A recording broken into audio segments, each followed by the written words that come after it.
Hi ನಮಸ್ಕಾರ, ನಾನು ನಂದನ್. ನೀವು ನೋಡ್ತಾ ಇದ್ದೀರಾ ನಮ್ಮ ದುನಿಯಾ ಮಿಸ್ಟರ್.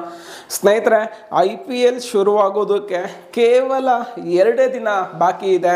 ಈ ಲಾಸ್ಟ್ ಮೂಮೆಂಟಲ್ಲಿ ಪ್ರತಿಯೊಂದು ಟೀಮ್ಗಳು ಸಹ ಅವ್ರದ್ದೇ ಆಗಿರ್ತಕ್ಕಂಥ ಒಂದು ಗೇಮ್ ಪ್ಲ್ಯಾನನ್ನು ಮಾಡ್ಕೊಳ್ತಾ ಇರ್ತಾರೆ.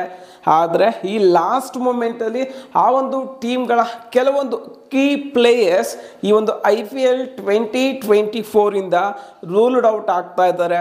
ಹಾಗಾದರೆ ಆ ಒಂದು ಪ್ಲೇಯರ್ಸ್ ಯಾರು, ಮತ್ತು ಈ ಒಂದು ಪ್ಲೇಯರ್ಸ್ ರೂಲ್ಡ್ ಔಟ್ ಆಗ್ತಾ ಇರೋದ್ರಿಂದ ಯಾವ ಟೀಮ್ಗೆ ತುಂಬ ತೊಂದರೆ ಆಗುತ್ತೆ ಅನ್ನೋ ವಿಚಾರಗಳ ಬಗ್ಗೆ ಇವತ್ತಿನ ವಿಡಿಯೋದಲ್ಲಿ ನಾನು ತಿಳಿಸ್ಕೊಡ್ತಕ್ಕಂಥ ಒಂದು ಸಣ್ಣ ಪ್ರಯತ್ನ ಮಾಡ್ತಾ ಇದ್ದೀನಿ.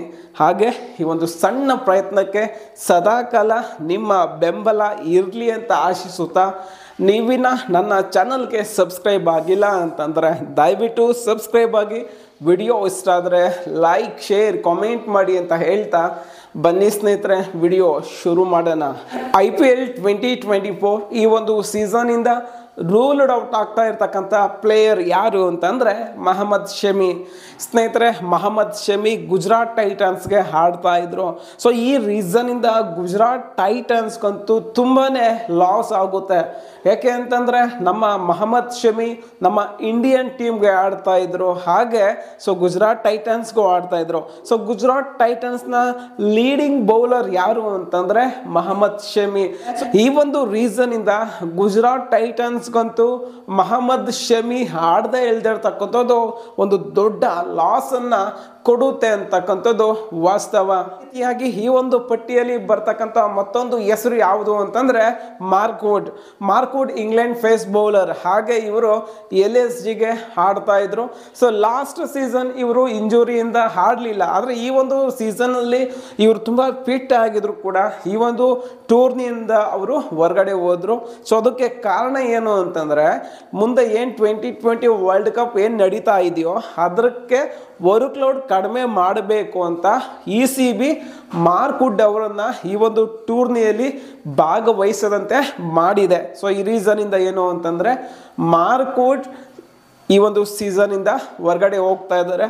ಇದರಿಂದ LSGಗೆ ಸ್ವಲ್ಪ ಲಾಸ್ ಅಂತಲೇ ಹೇಳ್ಬೋದು. ಹಾಗಂತ LSGಗೆ ಬ್ಯಾಕಪ್ ಬೌಲರ್ಸ್ ತುಂಬ ಇದ್ದಾರೆ, ಸೊ ಅಷ್ಟೊಂದು ಎಫೆಕ್ಟ್ ಆಗೋದಿಲ್ಲ ಅಂತ ನನ್ನ ಒಪಿನಿಯನ್. ಸ್ನೇಹಿತರೆ, ಇನ್ನು ಅದೇ ರೀತಿಯಾಗಿ ಈ ಒಂದು ಟೂರ್ನಿಯಿಂದ ರೂಲ್ಡ್ ಔಟ್ ಆಗ್ತಾ ಇರ್ತಕ್ಕಂಥ ಮತ್ತೊಬ್ಬ ಪ್ಲೇಯರ್ ಯಾರು ಅಂತಂದರೆ ನಮ್ಮ ಕನ್ನಡಿಗ ಪ್ರಸಿದ್ಧ ಕೃಷ್ಣ. ಸ್ನೇಹಿತರೆ, ಪ್ರಸಿದ್ಧ ಕೃಷ್ಣ ನಮ್ಮ ರಾಜಸ್ಥಾನ್ ರಾಯಲ್ಸ್ಗೆ ಆಡ್ತಾ ಇದ್ರು. ಸೊ ಲಾಸ್ಟ್ ಸೀಸನ್ ಇವರು ಆಡಲಿಲ್ಲ, ಏನು ಅಂತಂದರೆ ಇಂಜುರಿಯಿಂದ. ಮತ್ತು ಈ ಸರಿನೂ ಸಹ ಪ್ರಸಿದ್ಧ ಕೃಷ್ಣ ಈ ಒಂದು ಸೀಸನಲ್ಲಿ ಆಡ್ತಾ ಇಲ್ಲ. ರೀಸನ್ ಏನು ಅಂತಂದರೆ ಇಂಜುರಿ. ಸೊ ಪ್ರಸಿದ್ಧ ಕೃಷ್ಣ ನಮ್ಮ ಇಂಡಿಯನ್ ಟೀಮ್ಗೆ ಆಡಿರ್ತಕ್ಕಂಥವ್ರು. ಸೊ ಅದೇ ರೀತಿಯಾಗಿ ಪ್ರಸಿದ್ಧ ಕೃಷ್ಣ ಅವರು ಲಾಸ್ಟ್ ಆಡಿದ್ದು ಈ ಒಂದು ಸೌತ್ ಆಫ್ರಿಕಾ ಟೂರಲ್ಲಿ. ಅಲ್ಲಿಂದ ಇವ್ರಿಗೆ ಇಂಜುರಿ ಅನ್ನೋದಾಯಿತು, ಇಂಜುರಿಯಿಂದ ರಿಕವರಿ ಆಗಲಿಲ್ಲ ಇಲ್ಲಿ ಪ್ರಸಿದ್ಧ ಕೃಷ್ಣ. ಸೊ ಇದು ಸ್ವಲ್ಪನೇ ಒಂದು ಎಫೆಕ್ಟ್ ಅನ್ನೋದು ರಾಜಸ್ಥಾನ್ ರಾಯಲ್ಸ್ ಮೇಲೆ ಬೀಳುತ್ತೆ. ಟೂ ಮಚ್ ಇಲ್ಲ, ಒಂದು 20 to 25%. ಯಾಕೆ ಅಂತಂದರೆ ರಾಜಸ್ಥಾನ್ ರಾಯಲ್ಸ್ಗೆ ಒಳ್ಳೆ ಬ್ಯಾಕಪ್ ಬೌಲರ್ಸ್ ಇರೋದ್ರಿಂದ ಅಷ್ಟೊಂದು ಎಫೆಕ್ಟ್ ಆಗೋದಿಲ್ಲ ಅಂತ ಫೀಲ್ ನನ್ನದು. ಇನ್ನು ಅದೇ ರೀತಿಯಾಗಿ ಈ ಒಂದು ಟೂರ್ನಿಯಿಂದ ರೂಲ್ಡ್ ಔಟ್ ಆಗ್ತಾ ಇರ್ತಕ್ಕಂಥ ಮತ್ತೊಬ್ಬ ಪ್ಲೇಯರ್ ಯಾರು ಅಂತಂದರೆ ಜಾಸನ್ ರಾಯ್. ಇವರು ಇಂಗ್ಲೆಂಡ್ ಪ್ಲೇಯರ್ ಇವರು. ಸೊ KKRಗೆ ಆಡ್ತಾ ಇದ್ರು. ಸೊ ಇವರ ಒಂದು ಸ್ಟ್ರೈಕ್ ರೇಟ್ ತುಂಬ ಹೆವಿ ಆಗಿದೆ, ಅರೌಂಡ್ 150 ಇರೋದ್ರಿಂದ ತುಂಬ ಡೆಡ್ಲಿಯೆಸ್ಟ್ ಬ್ಯಾಟ್ಸ್ಮನ್ ಇವರು. ಆದರೆ ಇವರು ಸಹ ಈ ಒಂದು ಸೀಸನಿಂದ ರೂಲ್ಡ್ ಔಟ್ ಆಗ್ತಾ ಇದ್ದಾರೆ. ಸೊ ಈ ಕಾರಣದಿಂದ KKRಗೆ ಸ್ವಲ್ಪ ಲಾಸ್ ಅಂತಲೇ ಹೇಳ್ಬೋದು. ಯಾಕೆ ಅಂತಂದರೆ ಅಟ್ ಪ್ರೆಸೆಂಟ್ KKRಲ್ಲಿ ಜಾಸನ್ ರಾಯ್ ಅವರ ಸ್ಟ್ರೈಕ್ ರೇಟ್ನ ಬ್ಯಾಲೆನ್ಸ್ ಮಾಡ್ತಕ್ಕಂಥ ಒಂದು ಪ್ಲೇಯರ್ ಇಲ್ಲದೇ ಇರೋ ರೀಸನಿಂದ ಮೇ ಬಿ ಇವರು ಕನ್ಸಿಸ್ಟೆನ್ಸಿ ಇಲ್ಲದೇ ಇರ್ಬೋದು. ಆದರೆ 6 ಮ್ಯಾಚಲ್ಲಿ 3 ಮ್ಯಾಚ್ ಆಡಿದ್ರು ಸಾಕು, ಸೊ ಅಲ್ಲಿ ಸ್ಕೋರ್ ಅಂತೂ ಅಲ್ಲಿಗೆ ತಲುಪಿರುತ್ತೆ. ಈ ರೀಸನಿಂದ KKRಗೆ ಸ್ವಲ್ಪ ನಷ್ಟ. ಇನ್ನು ಅದೇ ರೀತಿಯಾಗಿ KKRನ ಮತ್ತೊಬ್ಬ ಪ್ಲೇಯರ್ ಆಟಿಕ್ಸನ್ ಅಂತ, ಇವರು ಇಂಗ್ಲೆಂಡ್ ಪ್ಲೇಯರ್. ಮೇ ಬಿ ಈ ಒಂದು ವರ್ಕ್ ಲೋಡನ್ನು ಕಡಿಮೆ ಮಾಡೋದಕ್ಕೋಸ್ಕರ ECB ಇವರನ್ನು ಸಹ ಈ ಒಂದು ಟೂರ್ನಿಯಲ್ಲಿ ಆಡದಂತೆ ಮಾಡ್ತಾ ಇದೆ. ದಟ್ ಮೀನ್ ಇದು ಇಂಡೈರೆಕ್ಟ್ ವಾರ್ನಿಂಗ್ ಕೊಡ್ತಾ ಇರ್ತಕ್ಕಂಥದ್ದು. ಸೊ ಇವರಿಬ್ಬರಿಂದ KKR ಬ್ಯಾಟಿಂಗ್ ಸ್ವಲ್ಪ ಪ್ರಾಬ್ಲಮ್ ಆಗುತ್ತೆ. ಆಟಿಕ್ಸನ್ ಸೊ ಆಲ್ರೌಂಡರ್ ಆಗಿರೋದ್ರಿಂದ ಅಷ್ಟೊಂದು ಲಾಸ್ ಏನು ಇಲ್ಲ. ಇನ್ನು ಡೆಲ್ಲಿ ಕ್ಯಾಪಿಟಲ್ಸ್ ಈ ಒಂದು ಟೀಮಿಂದ ರೂಲ್ ಆಗ್ತಾ ಇರ್ತಕ್ಕಂಥ ಪ್ಲೇಯರ್ ಯಾರು ಅಂತಂದರೆ ಹ್ಯಾರಿ ಬ್ರೂಕ್. ಸೊ ಇವರನ್ನು ಹರಾಜಿನಲ್ಲಿ 4 ಕೋಟಿ ಕೊಟ್ಟು ಪರ್ಚೇಸ್ ಮಾಡಿದ್ರು. ಲಾಸ್ಟ್ ಟೈಮ್ ಇವ್ರಿಗೆ 14 ಕೋಟಿ ಕೊಟ್ಟಿದ್ರು. 14 ಕೋಟಿ ಕೊಟ್ಟಾಗ ಇವನೇನು ಹೊಲ್ಡಿಕ್ಲಿಲ್ಲ. ಈ ಸರಿ 4 ಕೋಟಿ ಕೊಟ್ಟಿರೋದಕ್ಕೂ ವೇಸ್ಟ್ ಅಂದ್ಕೊಳ್ತೀನಿ. ಸೊ ಈ ಪ್ಲೇಯರು ಕೂಡ ಏನಪ್ಪ ಅಂತಂದ್ರೆ ಈ ಒಂದು 2024 IPL ಇಂದ ಸೊ ರೂಲ್ಡ್ ಔಟ್ ಆಗ್ತಾ ಇದ್ದಾರೆ. ಸೊ ರೀಸನ್ ಏನು ಅಂತಂದ್ರೆ ಇವ್ರು ಕೊಟ್ಟಿರ್ತಕ್ಕಂಥದ್ದು ಏನು ಅಂತಂದ್ರೆ ಅವರ ಫ್ಯಾಮಿಲಿ ಜೊತೆ ಟೈಮನ್ನು ಸ್ಪೆಂಡ್ ಮಾಡಬೇಕು ಅಂತ. ಸೊ ರೀಸನ್ ಚೆನ್ನಾಗಿದೆ. ಆದರೆ ಸೊ ಒಂದು ಫ್ರಾಂಚೈಸಿ ಅಂತಂದಾಗ ಒಂದು ಕಮಿಟ್ಮೆಂಟ್ ಅನ್ನೋದು ಅಲ್ಲಿ ಇರಲೇಬೇಕಾಗುತ್ತೆ. ಒಂದು ವೇಳೆ ಈ ಹ್ಯಾರಿ ಬ್ರೂಕ್ನನ್ನು ಆಗೋದಿಲ್ಲ ಅಂದಿದ್ರೆ ಸೊ ಅವರು ಇನ್ನೊಂದು ಪ್ಲೇಯರ್ಸನ್ನು ಪರ್ಚೇಸ್ ಮಾಡ್ತಿದ್ರು. ಆದರೂ ಡೆಲ್ಲಿ ಕ್ಯಾಪಿಟಲ್ಸ್ದು ಬೆಂಚ್ ಸ್ಟ್ರೆಂತ್ ತುಂಬ ಇರೋದ್ರಿಂದ ಅಷ್ಟೊಂದು ಪ್ರಾಬ್ಲಮ್ ಆಗೋದಿಲ್ಲ.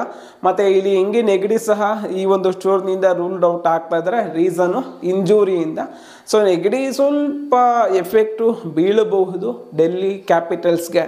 ಅದೇ ರೀತಿಯಾಗಿ ಈ ಒಂದು ಮುಂಬೈ ಇಂಡಿಯನ್ಸ್ ಟೀಮಿಂದ ಇಬ್ಬರು ಪ್ಲೇಯರ್ಸ್ ರೂಲ್ಡ್ ಔಟ್ ಆಗ್ತಾ ಇದ್ದಾರೆ. ಒಬ್ಬ ಪ್ಲೇಯರ್ ಕಂಪ್ಲೀಟ್ ರೂಲ್ಡ್ ಔಟ್, ಮತ್ತೊಬ್ಬ ಪ್ಲೇಯರ್ ಒಂದು 4-5 ಮ್ಯಾಚ್ ಮಿಸ್ ಆಗ್ಬೋದು ಅಂತ. ಸೊ ಕಂಪ್ಲೀಟ್ ರೂಲ್ಡ್ ಔಟ್ ಆಗ್ತಾ ಇರ್ತಕ್ಕಂಥ ಪ್ಲೇಯರ್ ಯಾರು ಅಂತಂದರೆ ಸೊ ಮಧುಶಂಕ. ಸೊ ಇವರು ಲಾಸ್ಟ್ ವರ್ಲ್ಡ್ ಕಪ್ಪಲ್ಲಿ ಶ್ರೀಲಂಕಾ ಪರವಾಗಿ ಆಡಿದ್ರು. ಹಾಗೆ ತುಂಬ ಒಳ್ಳೆ ವಿಕೆಟ್ಸನ್ನು ತೊಗೊಂಡಿದ್ರು. ಆ ಒಂದು ಪ್ಲೇಯರ್ ಇಲ್ಲಿ ಇಂಜುರಿಯಿಂದ ರಿಕವರಿ ಆಗದೆ ಇರೋ ಕಾರಣದಿಂದ ಸೊ ಇಲ್ಲಿ ರೂಲ್ಡ್ ಔಟ್ ಆಗ್ತಾ ಇದ್ದಾರೆ. ಒಬ್ಬ ಪ್ಲೇಯರ್ ಯಾರು ಅಂತಂದರೆ ಸೂರ್ಯಕುಮಾರ್ ಯಾದವ್. ಸ್ನೇಹಿತರೆ, ಆ್ಯಕ್ಚುಲಿ ಸೂರ್ಯಕುಮಾರ್ ಯಾದವ್ ಒಂದು ಸ್ಟಾರ್ಟಿಂಗ್ ಒಂದು 3-4 ಮ್ಯಾಚ್ ಮಿಸ್ ಆಗ್ಬೋದು ಅಂತ ರಿಪೋರ್ಟ್ಸ್ ಹೇಳ್ತಾ ಇದೆ ಇಂಜುರಿಯಿಂದ. ಒಂದು ವೇಳೆ ಸೂರ್ಯಕುಮಾರ್ ಫುಲ್ಲಿ ರಿಕವರಿ ಆಗಲಿಲ್ಲ ಅಂತಂದರೆ ಮುಂಬೈ ಇಂಡಿಯನ್ಸ್ಗಂತೂ ಬಿಗ್ ಲಾಸ್. ಆದರೆ ಸಿಚುವೇಶನ್ ಆ ಥರ ಇಲ್ಲ. ಮೇ ಬಿ 1 or 2, 3, 4 ಮ್ಯಾಚಸ್ ಮಾತ್ರ ಮಿಸ್ ಆಗ್ಬೋದು ಅಂತ. ಸ್ನೇಹಿತರೆ, ಇನ್ನು ಅದೇ ರೀತಿಯಾಗಿ ಚೆನ್ನೈ ಸೂಪರ್ ಕಿಂಗ್ಸ್ ಬಗ್ಗೆ ಮಾತಾಡೋದಾದರೆ ಈ ಒಂದು ಟೀಮಿಂದ ಇಬ್ಬರು ಪ್ಲೇಯರ್ಸ್ ಇಲ್ಲಿ ರೂಲ್ಡ್ ಔಟ್ ಆಗ್ತಾ ಇದ್ದಾರೆ. ಒಬ್ಬ ಪ್ಲೇಯರ್ ಕಂಪ್ಲೀಟ್ ರೂಲ್ಡ್ ಔಟ್, ಮತ್ತೊಬ್ಬ ಪ್ಲೇಯರ್ ಒಂದು 2, 3, 4 ಮ್ಯಾಚು ಮಿಸ್ ಆಗ್ಬೋದು ಅಂತ. ಸೊ ಇಲ್ಲಿ ಪತಿರಾಣ ಈ ಒಂದು ಟೂರ್ನಿಯಿಂದ ಕಂಪ್ಲೀಟ್ ರೂಲ್ಡ್ ಔಟ್ ಸ್ವಲ್ಪ ಇಂಜುರಿಯಿಂದ. ಇನ್ನು ಅದೇ ರೀತಿಯಾಗಿ ಸೊ ಇವ್ರದ್ದು ಇಲ್ಲಿಗಲ್ ಬೌಲಿಂಗ್ ಆ್ಯಕ್ಷನ್ ಅಂತ ಇದೆ. ಅದು ಎಕ್ಸಾಕ್ಟ್ ರೀಸನ್ ಇನ್ನೂ ಗೊತ್ತಿಲ್ಲ. ಇನ್ನು ಅದೇ ರೀತಿಯಾಗಿ ಡೇವಿಡ್ ಕಾನ್ವೆ ಇನಿಷಿಯಲ್ ಸ್ಟೇಜ್ ಕೆಲವೊಂದು ಮ್ಯಾಚಸ್ಗೆ ಮಿಸ್ ಆಗ್ಬೋದು ಅಂತ ಸೊ ಒಂದು ರಿಪೋರ್ಟ್ಸ್ ಹೇಳ್ತಾ ಇದೆ. ಇದು IPL 2024 ಇಂದ ಸೊ ಯಾವೆಲ್ಲ ಪ್ಲೇಯರ್ಸು ರೂಲ್ಡ್ ಔಟ್ ಆಗ್ತಾ ಇದ್ದಾರೆ ಅನ್ನೋದು. ಸೊ ನನಗೆ ಅನಿಸಿದ ಪ್ರಕಾರ ನಮ್ಮ ರಾಯಲ್ ಚಾಲೆಂಜರ್ಸ್ ಬೆಂಗಳೂರಿಂದ ಸೊ ಒಂದು ಪ್ಲೇಯರ್ ರೂಲ್ಡ್ ಔಟ್ ಆಯಿತು ಅಂತಂದ್ರೂ ಅಲ್ಲಿ ಬ್ಯಾಲೆನ್ಸ್ ಆಯಿತು. ಸೊ ಅದ್ರ ಬಗ್ಗೆ ನಾವು ವರಿ ಮಾಡ್ಕೊಳ್ತಕ್ಕಂಥ ಅವಶ್ಯಕತೆ ಇಲ್ಲ. ನಾನಿಲ್ಲಿ ಹೇಳಿರೋದೇನಪ್ಪ ಅಂತಂದರೆ ಮೇಜರ್ ಇಂಪ್ಯಾಕ್ಟ್ ಅನ್ನೋದು ಯಾವ ಟೀಮ್ ಮೇಲೆ ಆಗುತ್ತೆ ಅನ್ನೋದ್ರ ಬಗ್ಗೆ. ಕೆಲವೊಂದು ಟೀಮಲ್ಲಿ ಸಣ್ಣ ಪುಟ್ಟ ಪ್ಲೇಯರ್ಸ್ ಹೋಗಿದ್ದಾರೆ, ಮೇ ಬಿ ಅದೇನು ಅಷ್ಟೊಂದು ಇಂಪ್ಯಾಕ್ಟ್ ಆಗೋದಿಲ್ಲ ಅಂತಕ್ಕಂಥದ್ದು ಫೀಲ್ ನನಗೂ ಪ್ಲಸ್ ಆ ಒಂದು ಫ್ರಾಂಚೈಸಿಗೆ.